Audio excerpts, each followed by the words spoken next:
रहे दा पैसा मिलल हथेली दिली हो गया। हां भगवान बनौले रही।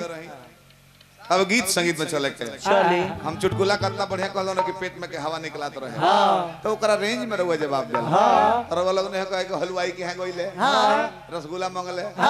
दुकान मांगले एक में फेटवा देले कहले कि 5 रुपए के दो और उसके 3 रुपए के ले जा। ठीक ठीक सही कहनी ओकरा बगल में एगो हलवा बनाओ तो हलवा आ उठे थरा बोलत रहे ठेकेदार साहब। हां बाबा कहने गए हलवा ताजा बा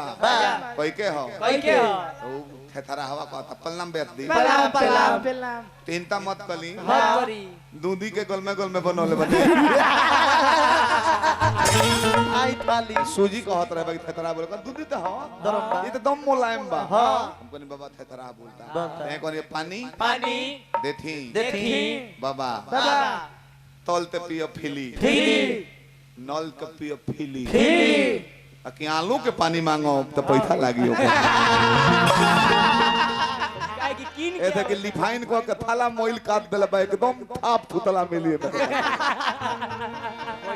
रोज तने कहलो कब उतना हम भुलाइल हो को जननी बाबा रोवे ना 35 साल के नीचे जितना ब्यास लो बा गीत कवि से लिखवा ली लो मेटर बात हमार ना कहलो तो बहने से पूरी मिलल बन हो जाए बाबा खा दे अतना डणीर खींच दियल बा ओकरा भीतर नहीं कुल जना कराए के बाबे सोचो में खानी कैसे चाचा है हमारा पुरस्कार देने 100 रुपया बार गोड़ लगने हरो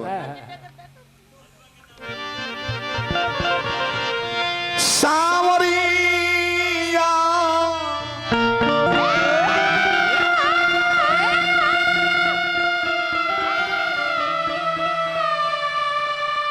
सावरिया रे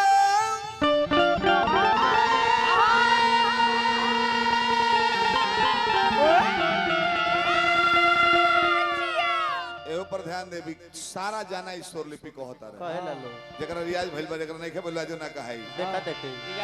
कि अब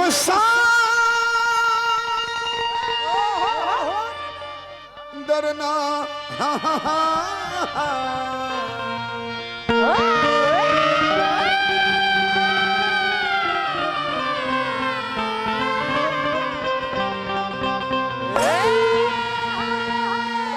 फिल्मी लग रहा है हिंदी फिल्म का लग रहा है तेरे सर की कसम न जुदा होंगे हम तुझको अपना सनम चुन लिया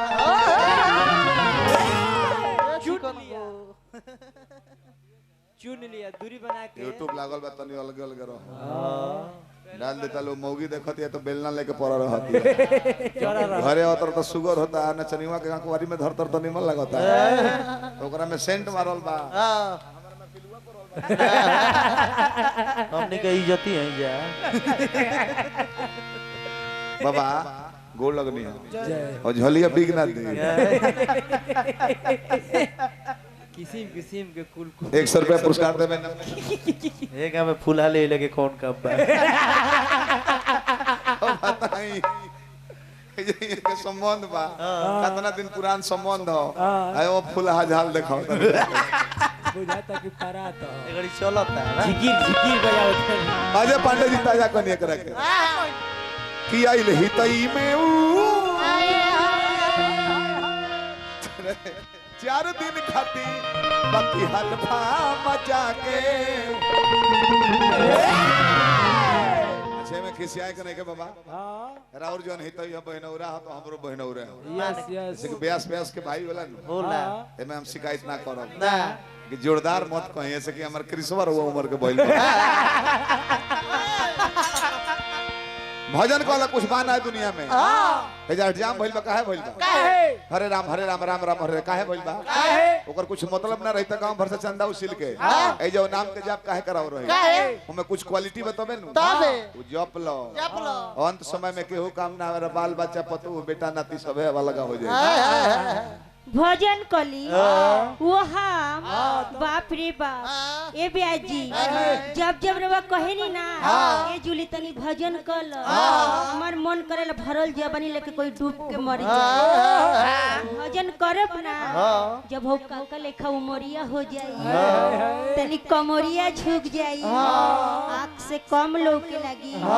दू चार गो दांतों टूट जाई अरे माई रे माई राम जी बनौले बनी इतना चकचक जवानी जेनिए जे उन्हें खाली गजने करो ना कितना सुंदर बोलत तारो एगो वहां का नचनिया ले आइल बानी ओकरा के एक दिन माइक दियाई ना रे बाबा जल खाबो रे बाबा खाबो जल खाबो मंटू जवानी बात तो बहिले जूली कि डगा डगा दिलदार मिली है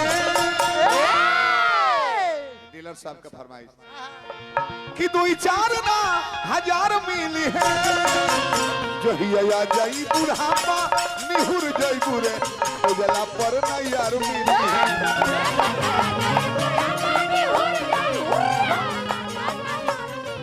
जो हिया जाई बुढ़ापा निहुर जाई बुरे उजला पर ना यार मिली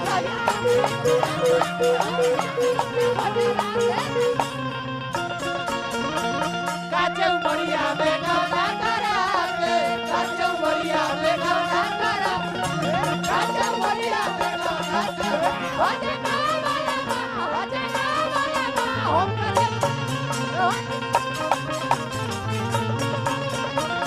काचौ बढ़िया बेगा ना करा के काचौ बढ़िया बेगा ना करा काचौ बढ़िया बेगा ना होजे ना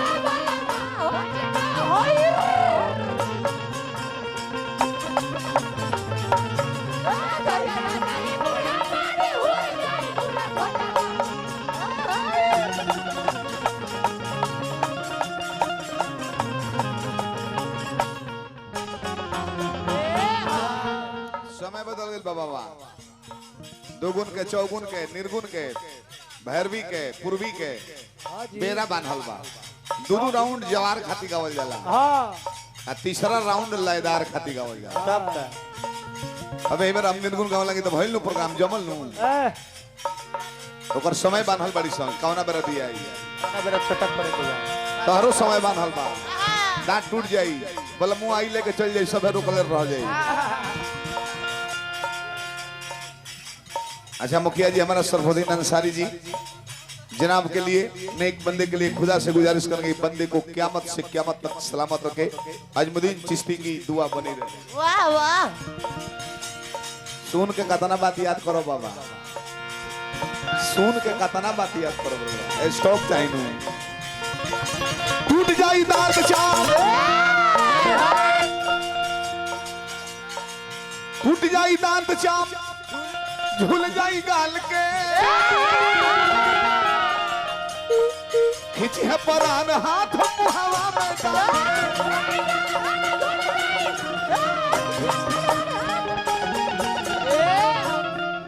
अब ही चोली बुटीदार मिली है अब लहंगा लहरदार मिली है जहिया जाई बुढ़ापा निहुर जाई बुरे तो जला पर तैयार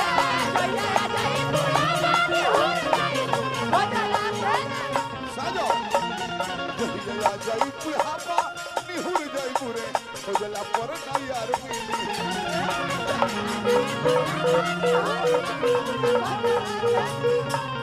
मेरे जाने से पहले हो हर मेरी किस्मत मेरे जाने से पहले हर मेरी किस्मत सो जाती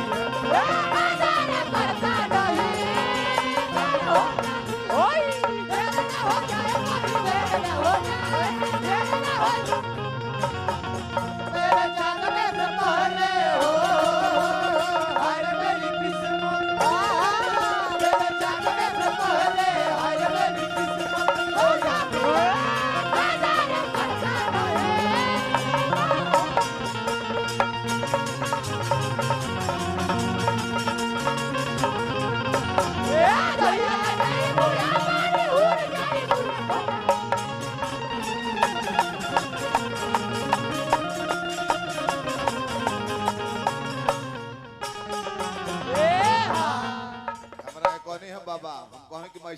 नियर केस लागता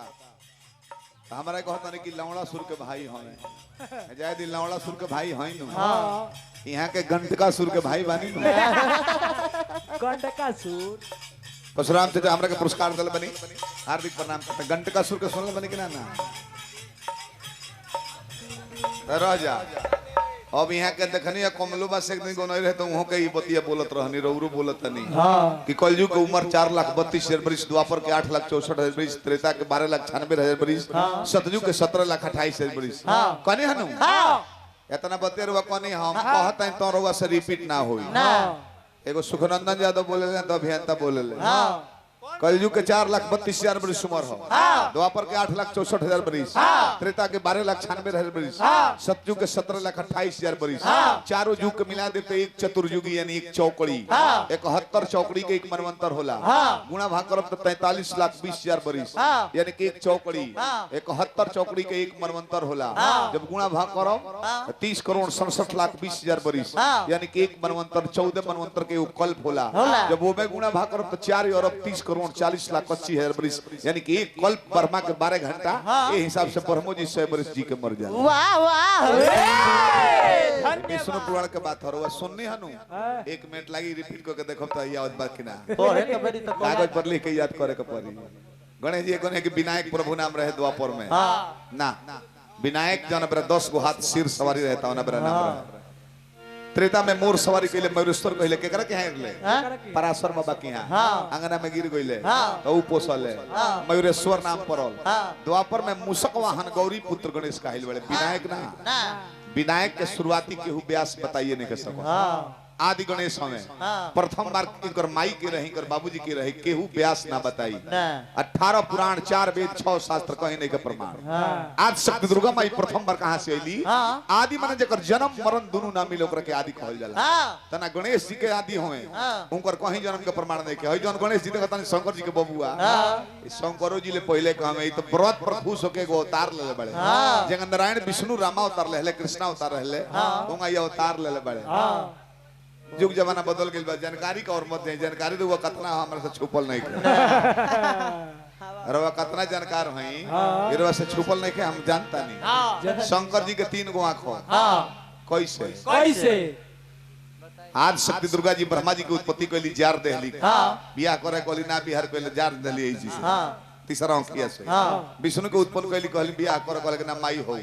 जार देहली शंकर जी के उत्पत्ति कइली कहले के बियाह करो हमरो 3 गो शर्त बा पहले जरावे वाली कंपनिया दे दो हमरा के तीसरा का अंकिया मांग ले कहले के लोग के जिंदा करो तीसरा का शर्त रूप बदल के आवो तब बियाह करबे तात शक्ति जगदम्बा ब्रह्मा के ब्रह्माणी सरस्वती बन गईली विष्णु खातिर लक्ष्मी बन गईली आ शिव जी खातिर सती बन गईली तीसरा अंक तो शंकर जी के मिल गईल रामचरितमानस में पढ़ले बनी हो कि राम जी के बारात जब सजाई रहे तो शंकर जी पंचमुड़ी रूप में 5 मुड़ी के शिव जी हमें आ एक बार मैरावण के घर जाके हनुमानो जी पंचमुखी भइल बने शंकर जी के जब तिसरका ने तो दुर्गा जी देहली तो 5 गो मुड़िया रहे तो 15 गो आंख रहे अब 15 आंख खोल दे बड़े केहू जरूरत नहीं है तो शंकर जी के तो दुर्गा जी देहली ई शिव जी के 5 गो आंखी एक्स्ट्रा के दियो बताइए पर रवा जानकार ना है बाबा हमरवा सबके फुलावना जान के रात भर पुचकाई ले फुलाई ले गाली ले तो अपना रोल में आज हम रुद्र रूप में तो केहू हो ना थोड़े कबेरा तो हेड रुद्र रूप में रुद्र रूप धले तो हम केहू नहीं नामी जकरा करो ओले ना होई जलेश्वर सिंह गोस्तव परशुराम जी गोस्तव अब औरी लोग का नाम ना धर बबू होता नहीं हम वो बिगड़ा रहने की तूफान जी से औरंगाबाद गावे चल गए रहे हम वो बिगड़ा रहनी कहने की नाम जब ना पाते पता ना पाओ तब बाद में गुरु जी हमारा फोन करने की कार्य हमारे सुनिए के चेला हवे हमारा गुरु से गावे जाता रे तसी शंकर के बोला के गवनी 3 घंटा दिन में ही गवले तपेश्वर के रुआ नाम धनी रुआ को दिन के उम्र बारा हुआ तपेश्वर के दिखवा दी गोली से 1 बजे हम बुरिया बिस्तर बनवा के भेज देले रहनी जननी बाबा अरे कमला बाबा से 2 बजे दोनों सिल ले रहनी चेतन छपरा जिला में रउआ हवा जन बनी हमरा के रउआ है गावत तनी गीत तोन गाई मनोरंजन करी हंसाई खिलाई हम उहे करब रउआ लागो बुड़की मारे तो हम साफ बुड़वा नियर भीतर मुआ देबो हमनी के बनावल भैया सही रहुआ ये मोहर हमें जकरा संगे 4 गो गादी है 5 गो यूट्यूबर लोबाजी ओकर नाम जग जाला र सब हमार बनावल बेस नु है के चिन्हत रहे रउआ हो खसौ दुकान एगो निर्मला यादव है जकरा संगे मोहर अभियंत के ना लागल वठ जामे गावत रह जाई जीवन पहले पान बेचत जोरदार को होता नहीं हमर हंसी होता रो से कहले कि शुरू में बैठी मत एक लगे बैठा बेक लगे काम बिगड़ जाई काम क्रोध मत लोभ ईर्ष्या 5 गो नकली यार बड़े हर एक बड़ी में हर एक इंसान में भगवानों में राम जी में काम ना रही तो लोग उसके उत्पत्ति ना भई रही कृष्ण में काम ना रही तो प्रद्युम्न जी ना रहते हनुमान जी में क्रोध ना रही तो दांत कटकटा के राक्षसन के वध ना करते सबका में होए का को कम हो ऐसे 5 गो यौवन से नाता कम रखो 5 गो यौवन से आए हाय पहले बाड़ू यारी गावना का चुनरी फुहर दे हलूला सा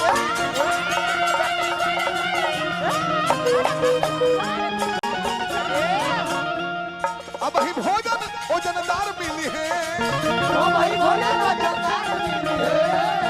अब ही भोजन ओजनदार मिली है जहिया जाई बुढ़ापा निहुर जाई बुरे नहीं लमड़ो भातार मिली है